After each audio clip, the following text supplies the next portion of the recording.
All right, hello and welcome. How's everyone doing on what I hope is a wonderful Tuesday, March the 15th? It's the Ides of March. I didn't think about that till now. Has the day been well with you? I mean, your name's not Caesar, but still. Nah, it's been fine. We'll see if that's about to change, though. It's true. Now's when the danger's here. I have to put up this crazy guy. But hey to everyone in the chat, John DiMarco was here first. Thank you, John. With the waving, I'm assuming goodbye to our dolphin friends. Yeah, that was the idea. 47 Yorktown saying, who would win between a fight between a talking dolphin and a leprechaun? Probably the dolphin? Sure. If it could talk. No. I sadly could see a scene in one of the leprechaun in just a minute here. OBS is reconnecting. Reconnection is successful. And there we go. Okay, sorry about that, guys. It should be back now. Giving it just a second. Move my hand so I can check the preview window over here. Yep, okay, we're good. Yeah, sorry about that. I don't know if that's a portent of things to come for this evening or just like a random glitch on my computer, but I saw that. My neighborhood is doing massive upgrades to its internet right now. So that'll be fun. Yay. I mean, so it's actually really good for me. Right now I have cable coax internet and they're installing fiber optic. So when that's done, I should be able to get up and down speeds so they're the same. Instead of right now, I think I have like 25 up and 500 down. They have some weird ratio. It might just be 5 up. And it makes whenever I'm on the road and I need to access something back at home difficult, like for work, because now I'm having to do this really slow upload speed. But so the point is, I'm looking forward to it. I don't mean to bore you with internet talk, but I'm looking forward to it. So I was saying, I agree. I think that a leprechaun would win, and I can sadly see one of the leprechaun movies just murdering a dolphin for some reason. You think the leprechaun would win? Well, for a regular dolphin, I think that he would just like blow it up or something. A talking dolphin wouldn't even be near the leprechaun because he'd like it. We've established that Darwin can see the future. Well, yeah, exactly. So Darwin be like, I am so far out of here, it's not even funny.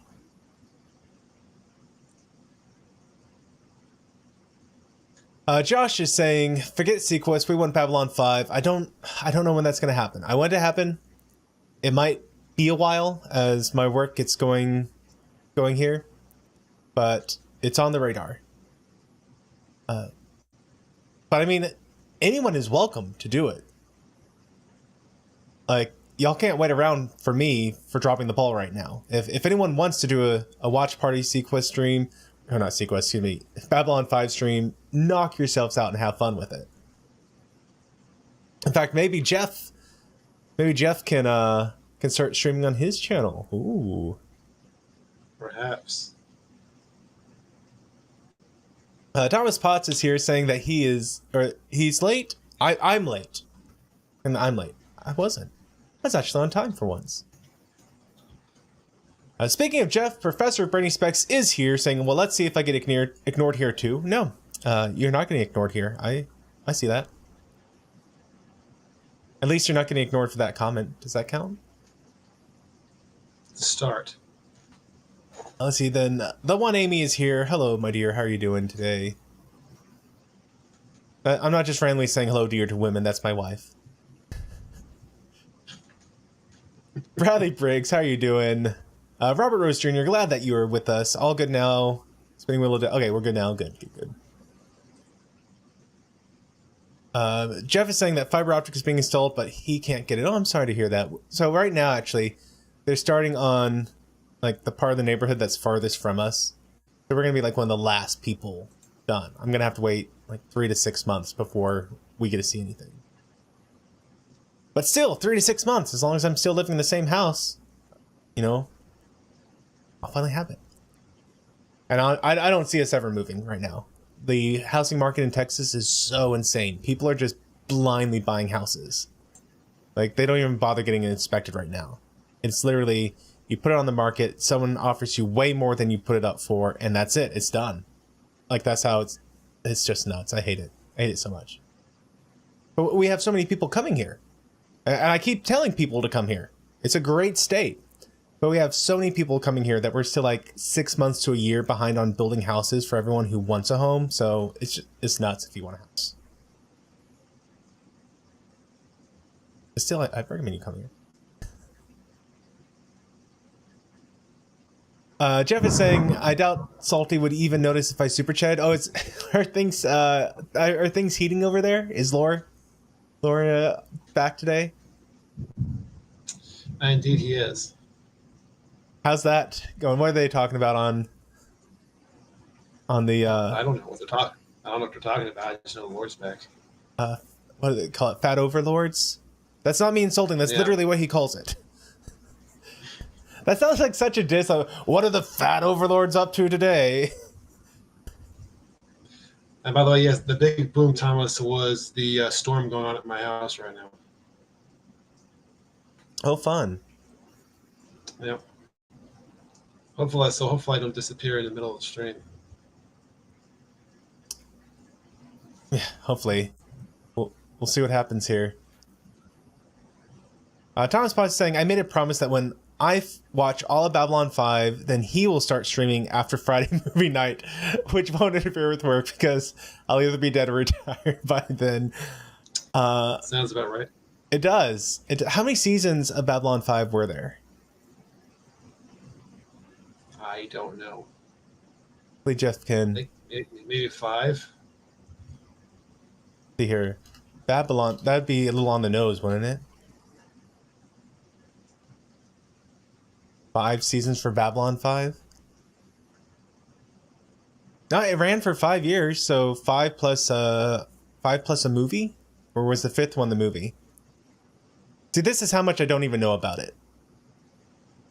Well, Thomas says 5 seasons plus a few movies. Okay.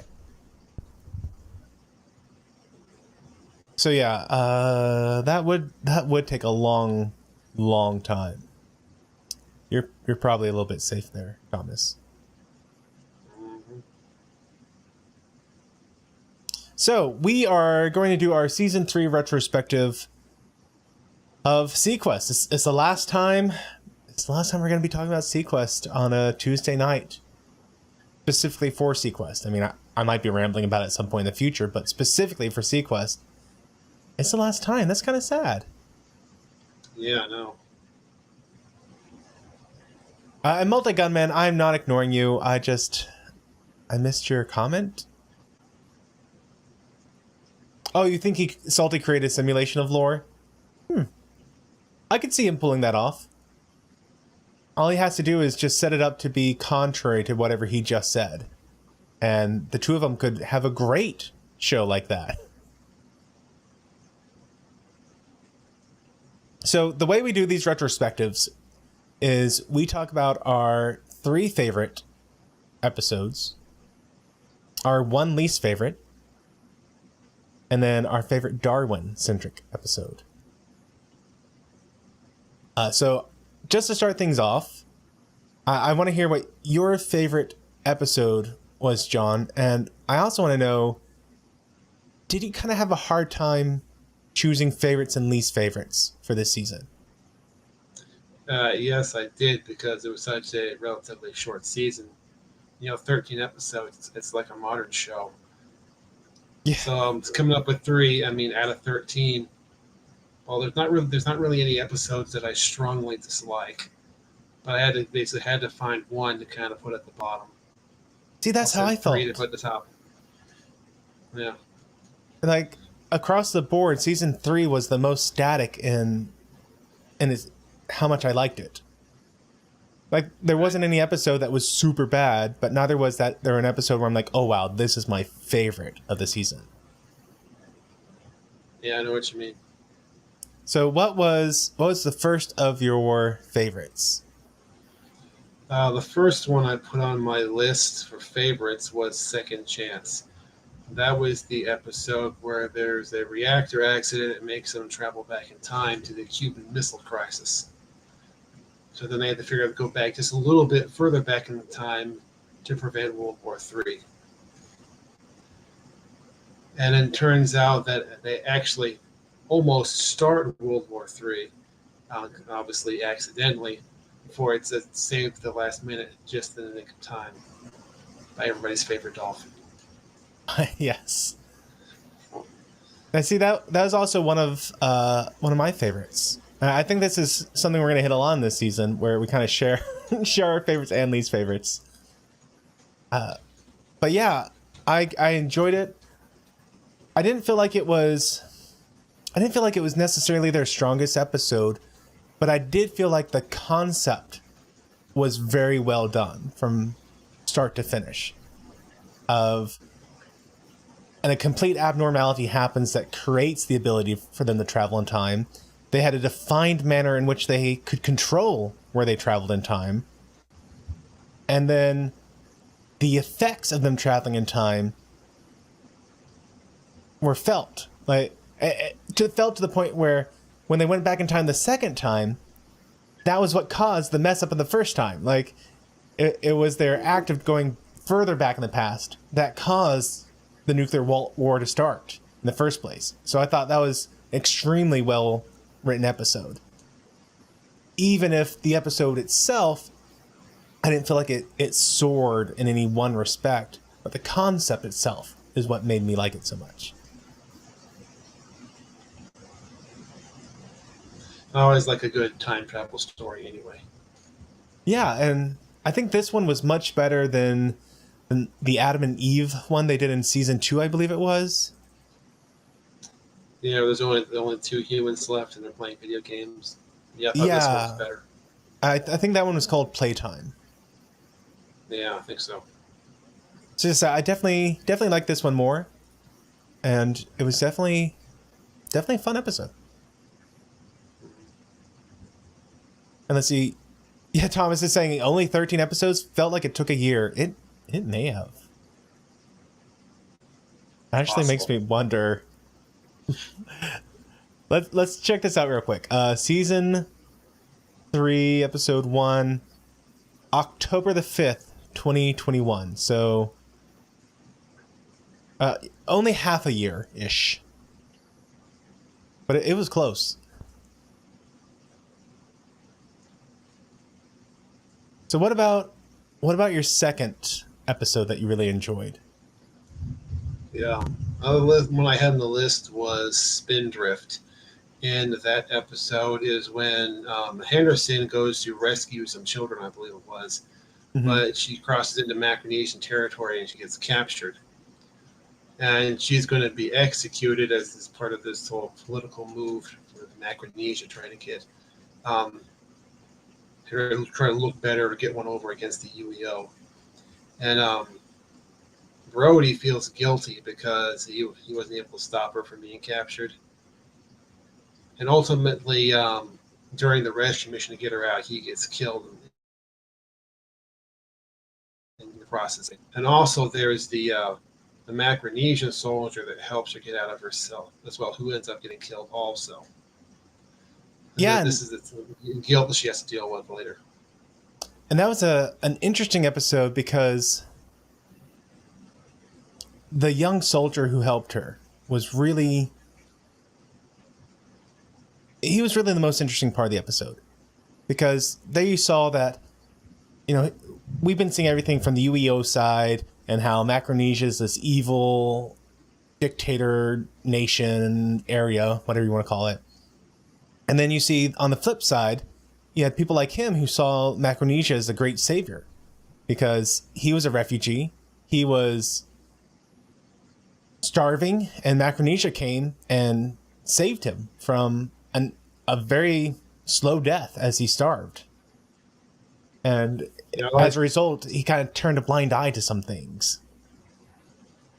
Yeah, but I like episodes when they take a villain that could be two-dimensional and give them like an extra layer that's not quite so black and white, because It's in the real world, nobody thinks of themselves as evil. They think they're doing the right thing. Yeah. And then I also like. Oh, go on. Sorry, I was going to say that when Brody, with his death, I know the real reason was because the actor wanted off the show. But I'm glad at least in writing him off, they gave him a heroic death, as opposed to some other characters we may have could think of whose death scenes were less than spectacular. Yeah. And humorously, by the way, I was looking back through SeaQuest real quick, because I was wondering when I started doing this with you. And we started on August 18th, 2020. So we managed to get this done quicker than SeaQuest aired for. I mean... It's true.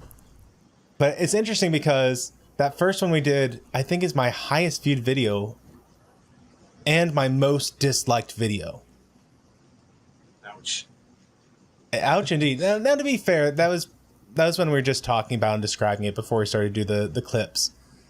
But sheesh, that's kind of a brutal thing to see. And it seems like my second most disliked video was our season 2 retrospective for some reason. I'm not sure what I said in it to get people mad, but I'm sure I said something. There's lots of options, I'm sure. Oh, the options are endless. I guess maybe some people didn't like my worst option, but what's interesting is that no one comments on it. It's just, I dislike this. I'm like, well, why don't you leave a comment and be like, you suck, or anything? Because that takes effort. I just imagine this video being spammed with "you suck" now. He asked for it.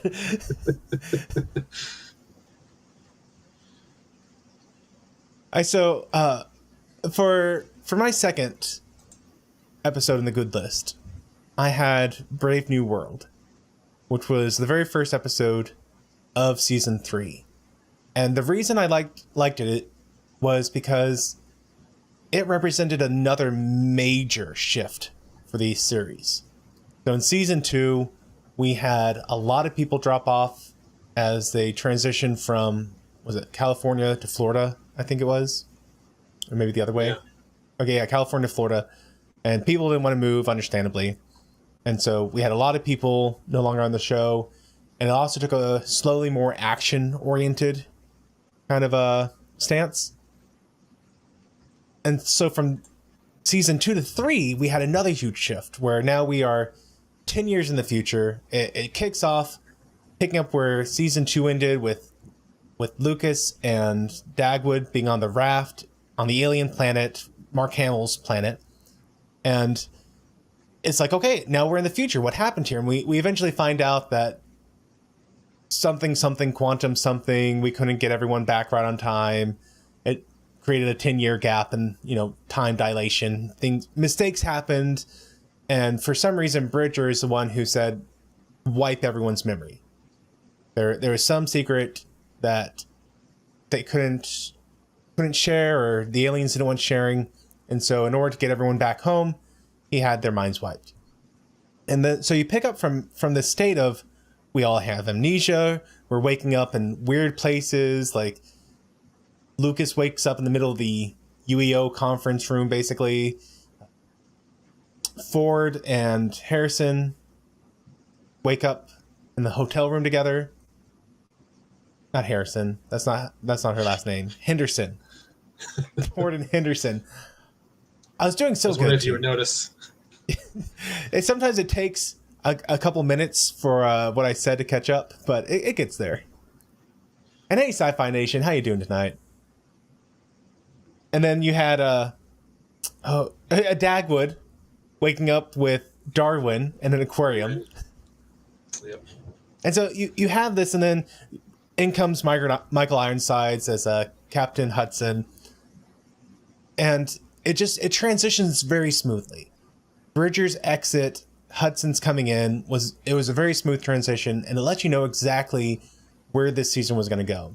That we are past the scientific navel gazing of season 1, and we're in a world that is no longer at peace. because of the absence of SeaQuest and the way all the resources were tied into that one ship, that one mega ship, that when it was gone, the military might of the UEO was gone. And as a result, these little nations popped up. And now the entire world was destabilized. And the point of the SeaQuest was now going to be military, which it started off as with Captain Angry Face. I don't know. Her name slips my mind. I can see it, but I can't get it. And yeah, so I really like the fact that that episode took the time to say, here's the stakes. Here's why everything's so different. And just right from the get-go, let everyone know that it's going to be a dramatic difference, and that's just the way it was.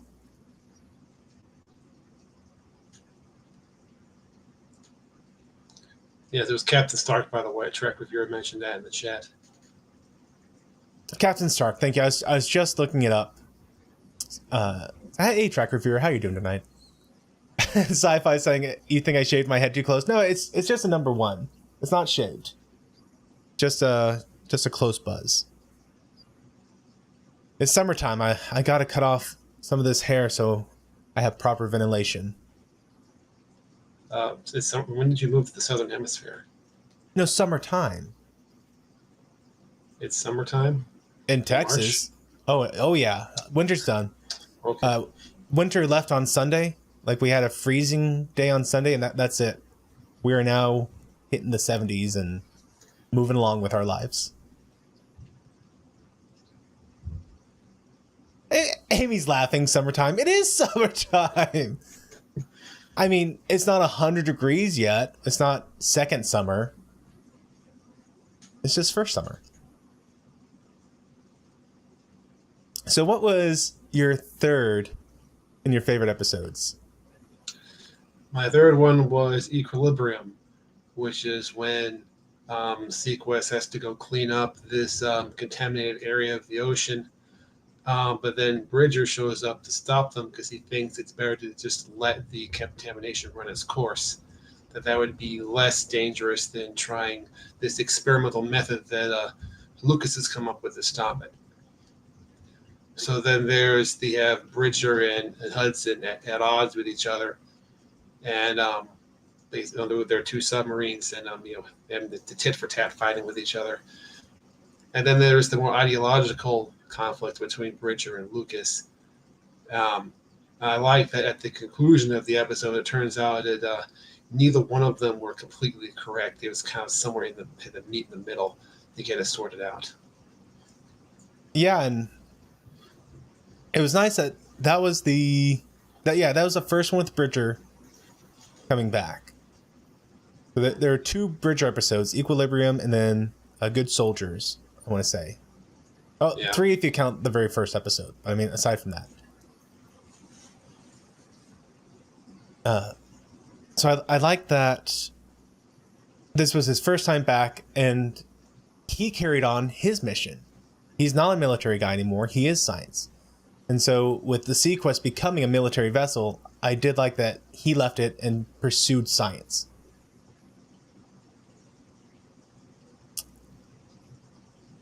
But that was actually my bad episode. So I won't say more. I won't say more about it. I'll wait until one more episode to talk about that one. And hey, Moonjumper Reviews, who cares what I think? How are you doing? And yes, we have reached the end of SeaQuest. I'm not sure I understand your question, Thomas. You're saying, are the SeaQuest Season 3 retrospective on March 15th? Matthew said it was this season. Yeah, so we're doing the Season 3 retrospective, and it is March 15th, so I'm not sure what you're asking. Maybe you could clarify that for me.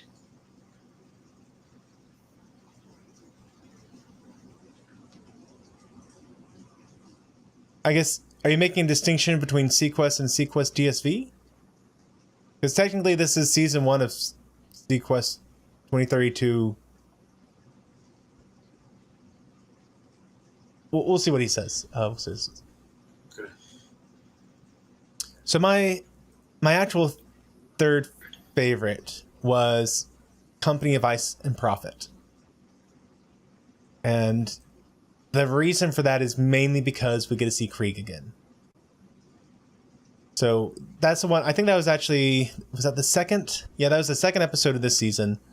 And while everyone is still trying to figure out where they fit in this future aboard the SeaQuest, and they're trying to like get a feel for who Captain Hudson is, and you know, we started to get some tension between Brody and Fredericks, which so I actually did a speed watch through of them on like triple speed as I did work today. And when I watched it in the right order, which was episodes 1, 2, 3, 4, 5, and then skipping down to 13, I think it was, and then Spindrift and everything else in the order like that. Mm-hmm. It was definitely more obvious the conflict that existed between Brody and Fredericks from almost the get-go. And the way they ordered it, I forgot about their conflict. I was like, what's going on here? So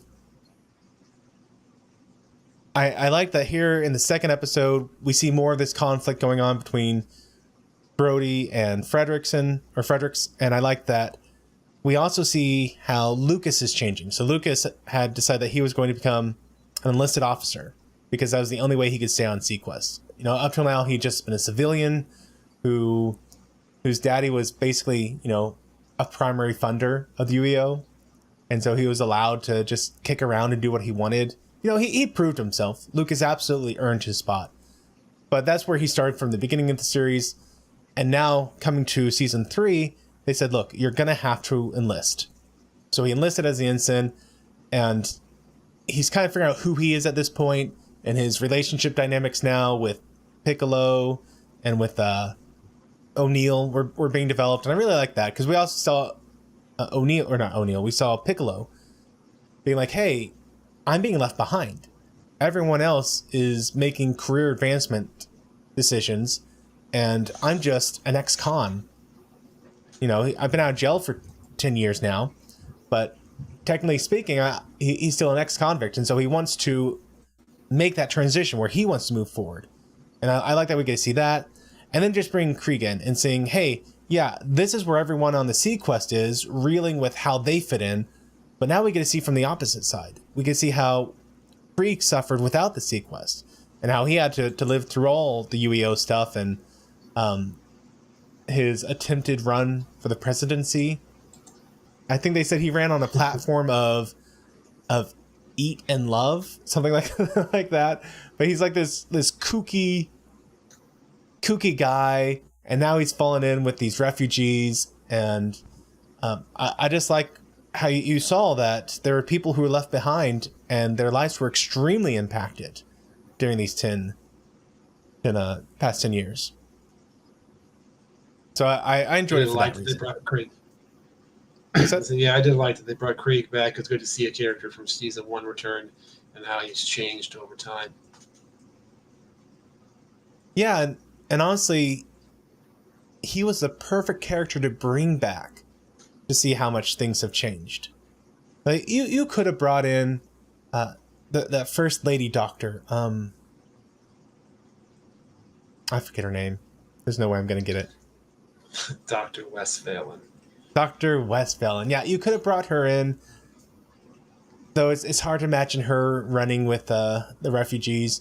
You know, you could have brought in Ortiz. Ortiz would have been an excellent fit for that. Except that Ortiz is implied to be dead now. Oh, is he? I missed that. Oh, he was supposedly didn't survive the visit to the alien planet. Oh, that's right. He was. Okay, yeah. So that's why it couldn't work, because he was aboard the SeaQuest. Yes. So yeah, with Krieg, he really was such a perfect fit, because you remember him as this happy-go-lucky guy, just always coming up with these crazy schemes, and then you turn around and it's like, oh, this is what life has done to him at this point. This is what you've missed out on the past 10 years. And so that was a real big whammy. Yeah, you could brought back Hitchcock, although She was such a serious person to begin with. I feel like Krieg was the much better choice to show, like, this is how much the world has changed while you're gone. Yeah. And Moonjumper Reviews is saying, I remember when it started, it was all realistic. By season 2, they were they were ducking the god of Neptune, but I kind of like 2032. Even with that, the Neptune episode wasn't that far out from the the Ghost episode. Not the Devil's Window. Night of Shadows. Night of Shadows. Well done. Yes. The Neptune episode wasn't that far off from Night of Shadows. Each season, except this one, but season 1 and season 2 both had their, like, way out there episodes. Yeah, season 3 is probably the most grounded, so to speak. Didn't have all those high concept sci-fi / fantasy type stuff going on. Yeah, it was except for that time travel element, I guess. Well, yeah, but beyond that, this was definitely the most. It's weird to say, but realistic seasons. It was just, hey, this is the future, and it sucks, and we're dealing with it. And beyond that, it's like, yeah, okay, I can accept your premises. And Thomas, did I say Hitchcock? Probably. I probably did. I think so. And yes, Sci-Fi. Krieg got run off between season 2 and 3, or excuse me, between 1 and 2. He did not make he the left move. after season. Right.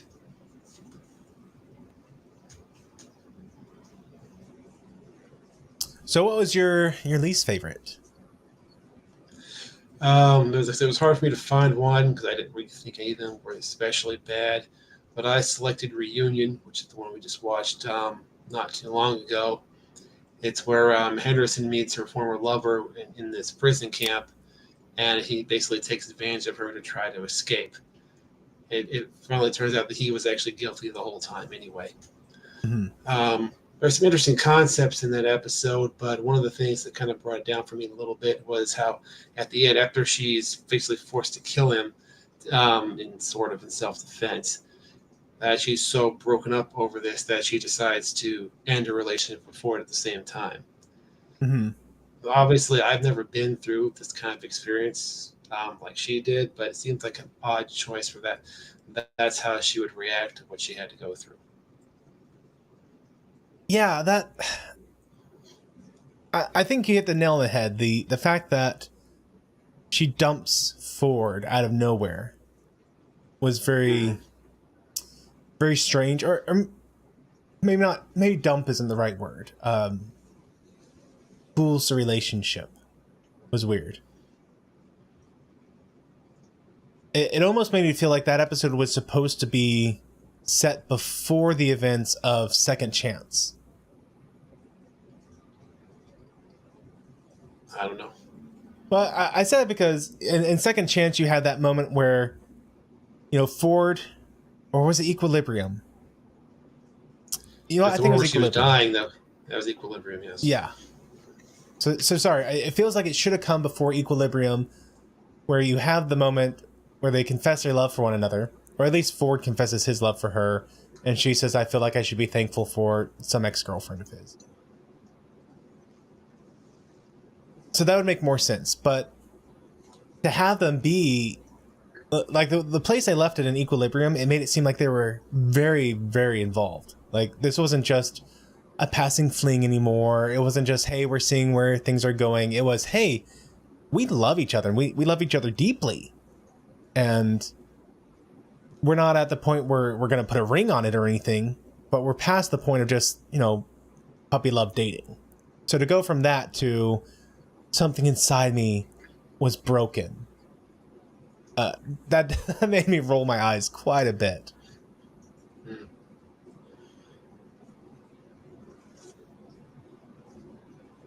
Now, for me, my bad episode was Equilibrium. And it wasn't that, like I said earlier, it's not that any episode was really that bad. it's just, as I was thinking about the different things, trying to find something that was just slightly worse than the rest, Equilibrium is what I landed on, because the plot just kind of happens in Equilibrium.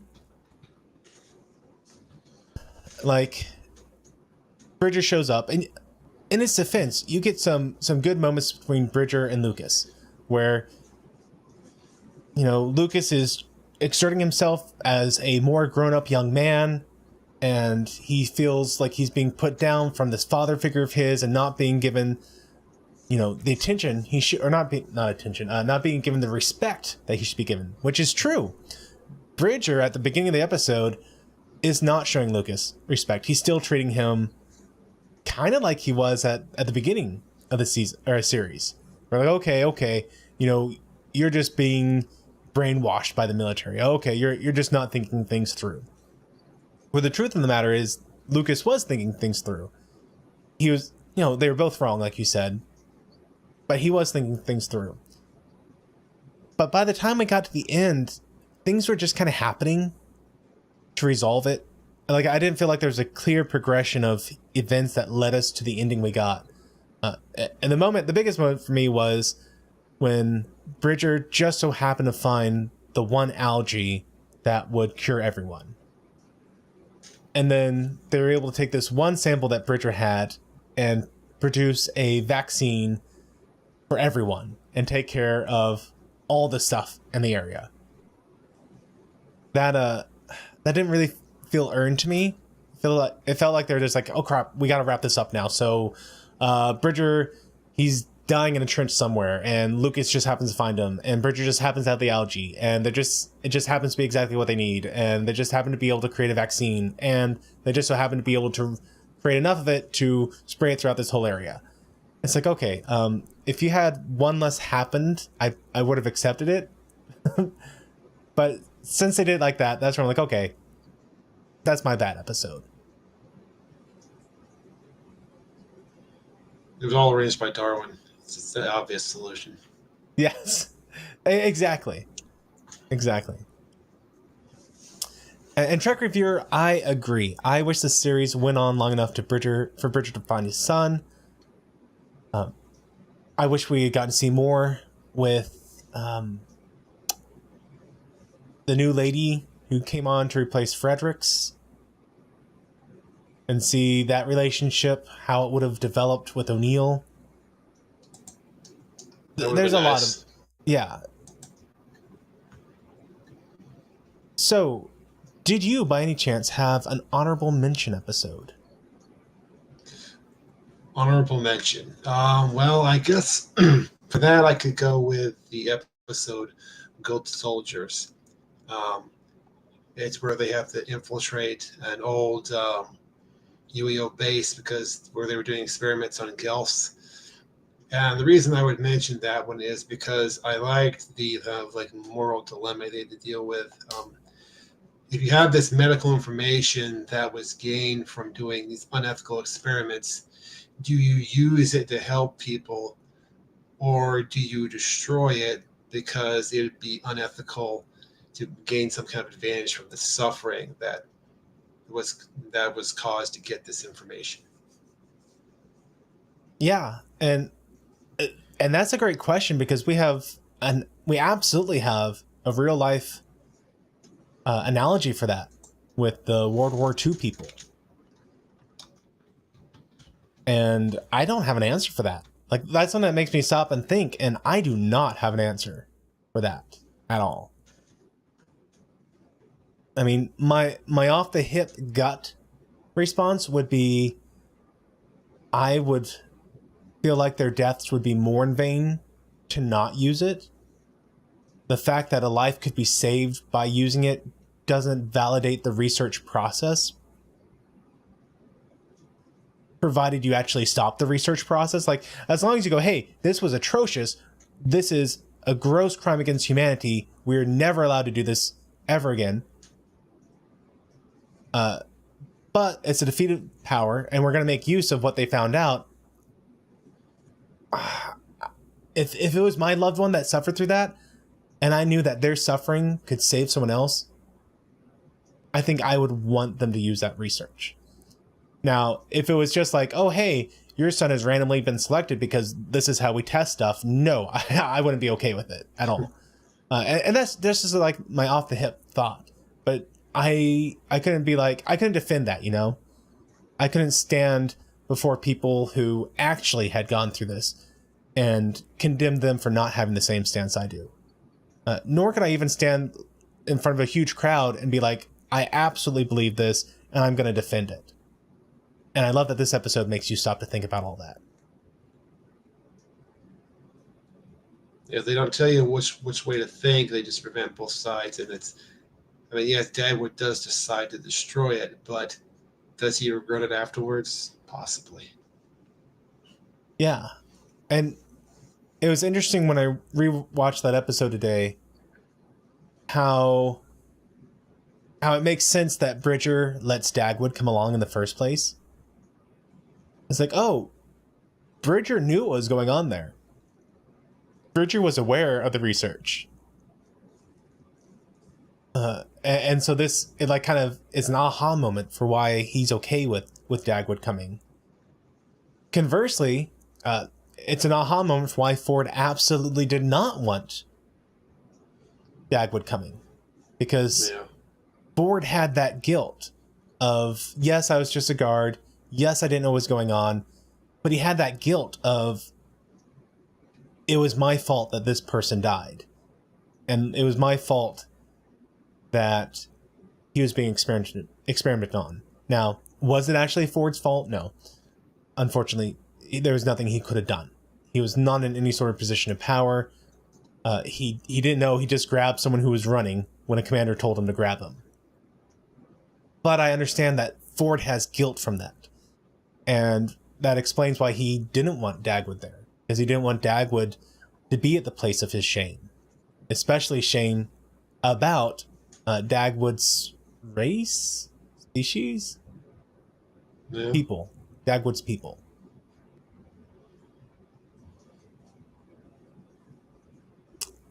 So for me, my honorable mention / bittersweet episode was Weapons of War.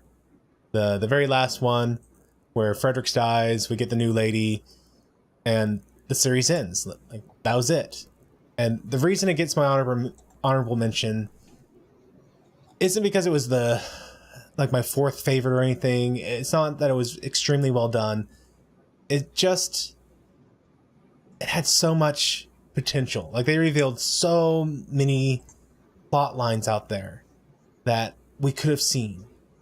That Macronesia was taken care of. And Dion Industry was taken care of. And here's this new power.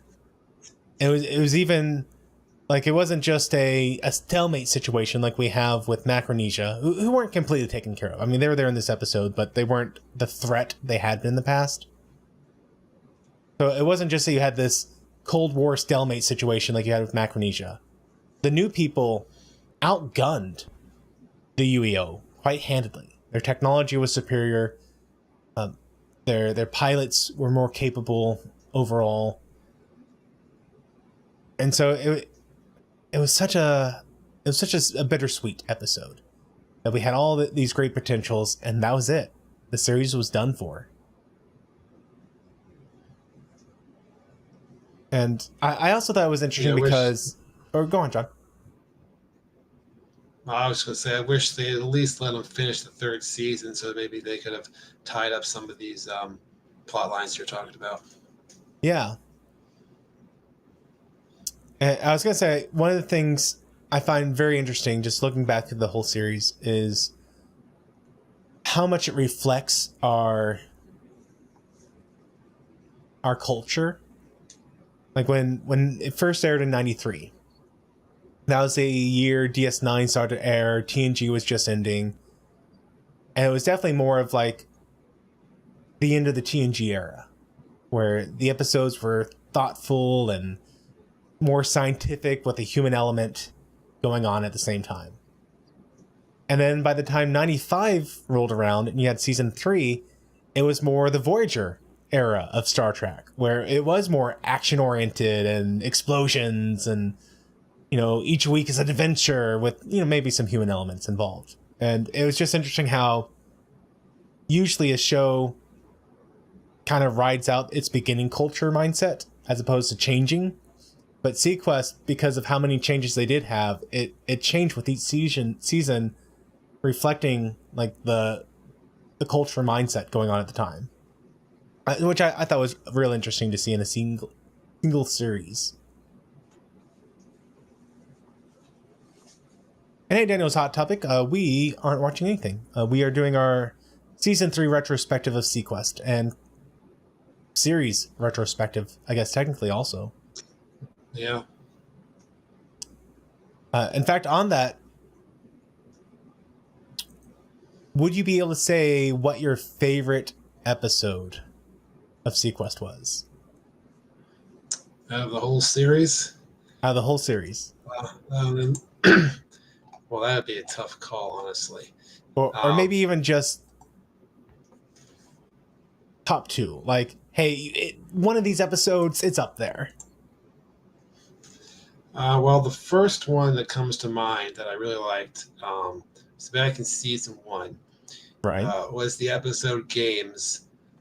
That was the episode about Dr. Zeller, who was he was locked up in this prison because he had been like an expert at developing biological weapons.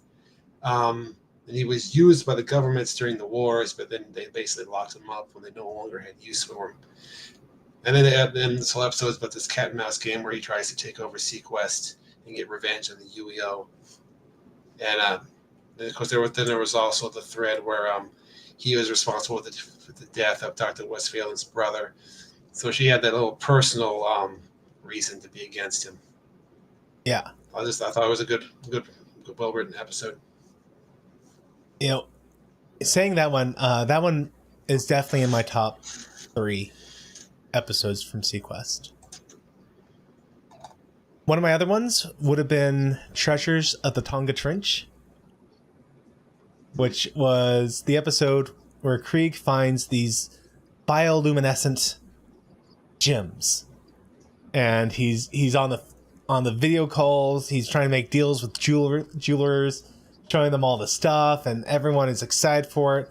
And at the same time, you have something weird going on. There's some sort of creature, it seems like, from the depth. And by the end of the episode, they resolve all the stuff with the creature. And you find out that what we thought were gemstones that just had their own glow to them were, in fact, the poop from the creature. And so it was such a funny Krieg-centric episode. You also got to see, Krieg. I think that was the episode where Krieg was trying to sell off some merchandise that he wasn't technically allowed to sell off, and so, like some parkas or something. And Lucas kind of was in on it, or at least aware of it. And so Lucas ended up kind of getting punished at the end, and Krieg had to get everything cleaned up, and he was stuck in this room with all the stinking glowing crap, which no longer glowed anymore. Like the bioluminescence wore off. And it was just such a fun and funny episode. That it made me like it a whole lot. But in terms of just raw, greatly done episodes, I think you're right. Games is definitely at the top of the list.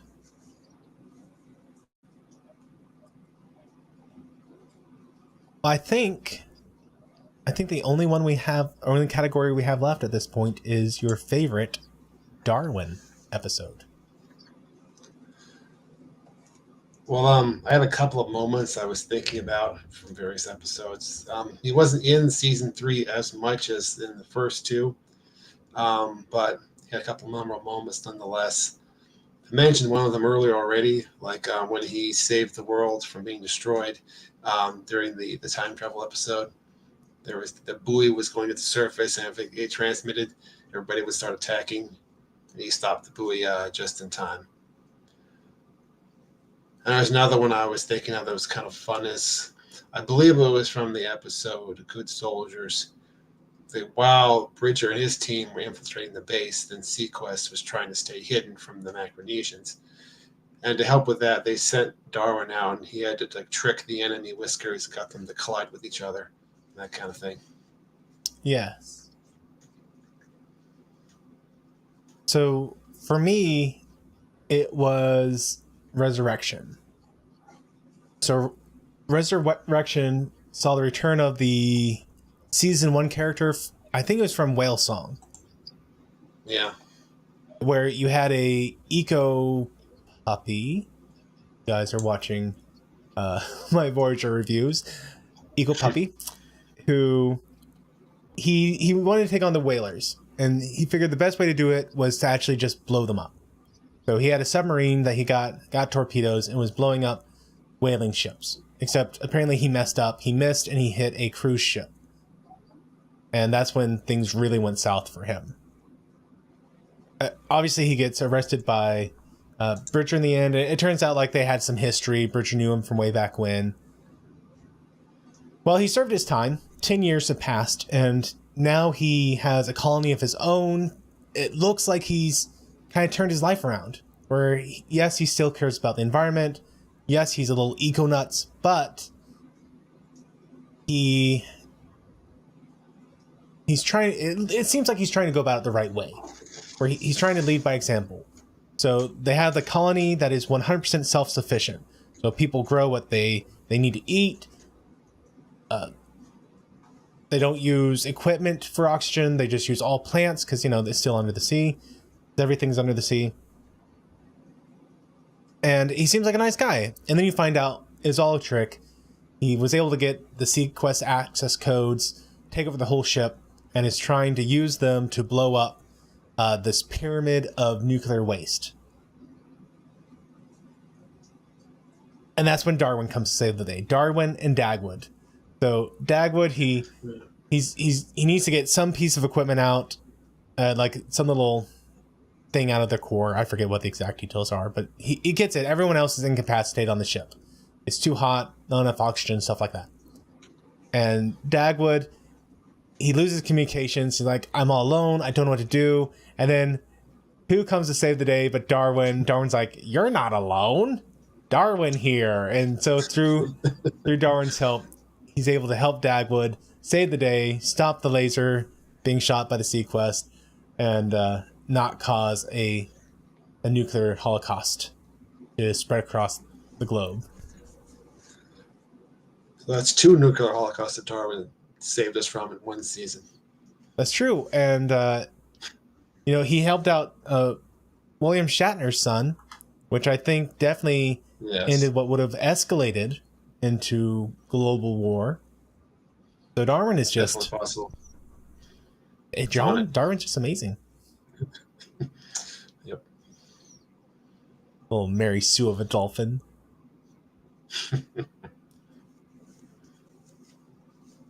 Well, John, any other thoughts about SeaQuest Season 3, SeaQuest in general?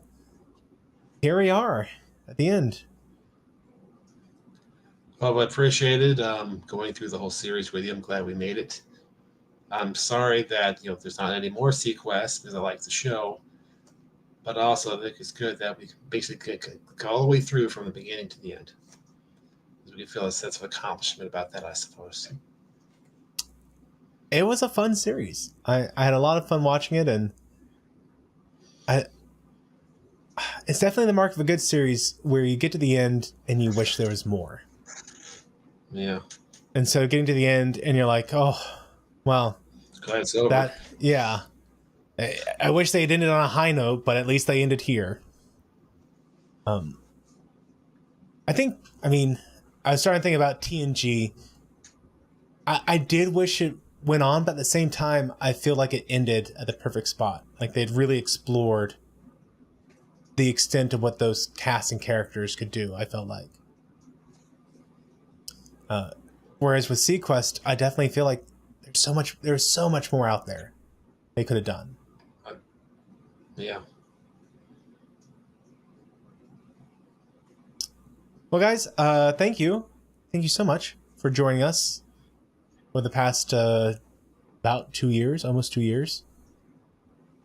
2.5 years? It's about 1.5 years, I think. You said it was like 2020, right, when we started? Yeah. Let's see. It was Bullet Games. right there. Okay, it was August 18th, 2020. So, yeah, just a year and a half. Year and a half. Ow, a year and a half. I really do appreciate you guys joining us for the past year and a half. Yes. I look forward to whenever we get to do Babylon 5. I'm assuming Jeff's comment about when do we see the first ones is a Babylon 5 reference. And hopefully the answer is soon. Hope so. And maybe what we have to do with that one is a little bit slower schedule. We'll see how it pans out here. I remember when we first started to do this, Jeff, we started to do it like once every other week or once a month or something. And I think once a week is definitely the right rate for doing shows like this. It's just so much more fun. So we'll figure it out. Hopefully I get to figure it out quickly. We'll see. And yes, Thomas, I finished something. It is amazing. I'm shocked.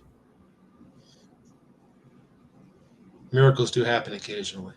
They do. They do. Well, John, thank you for joining me, for giving up your Tuesday evenings and Thursday evenings at first, I'm pretty sure it was, and my crazy random schedule I put you through. Thank you so much for doing that and for, having fun with me as we went through this series. Oh, it was great fun. Thanks for hosting. Yeah. And guys, thanks again for joining us, and I look forward to seeing what we do next. And everyone take care. Bye. Thanks for watching this video. If you enjoyed it, please be sure to hit that like button and share it with your friends. If you haven't subscribed yet, I hope you will. And be sure to hit that bell icon to be notified of all the updates I do on this channel. If you want to support the work I'm doing here, then I hope you'll consider becoming one of my Patreons, where you'll get early access to all kinds of videos. And until the next time, may the Lord bless you and keep you. May he cause his face to shine upon you and be gracious to you. May the Lord lift up his countenance upon you and give you peace. Amen.